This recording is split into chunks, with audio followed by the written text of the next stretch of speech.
It's a blessing to see you, though, and I appreciate the conversation we had yesterday.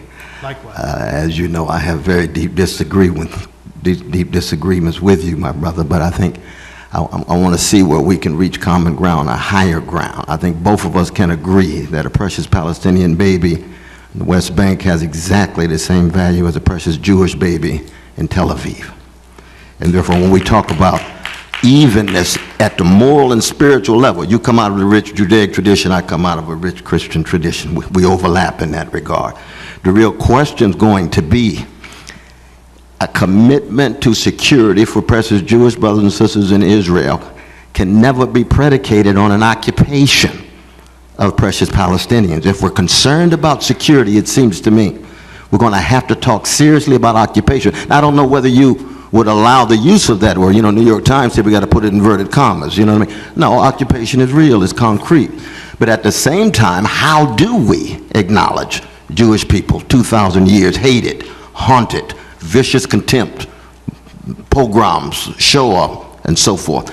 Preoccupation with security, understandable. Palestinians, made in the image of God like anybody else, wrestling with occupation for 50-some years, demeaned, devalued, dominated, exploited. For too long, the Democratic Party has been beholden to AIPAC, that didn't take seriously the humanity of Palestinian brothers and sisters. We're at a turning point now.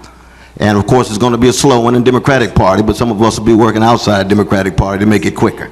That's why I support the BDS, not because I think it's anti-Semitic. We've got to fight anti-Semitism, anti-Jewish hatred. It goes hand in hand with every Christian civilization, and many Islamic civilization is wrong, it's unjust, but that cannot be the excuse of in any way downplaying the unbelievable misery that we see in Gaza, in West Bank, and other places. So my first question would be, would you argue for the use of the word occupation in the platform? And two, how would you respond to those who say for so long the United States has been so biased toward Israeli security and not accented the humanity of Palestinians, that to talk about even-handedness is always a version of anti-Semitism as opposed to a struggle for justice?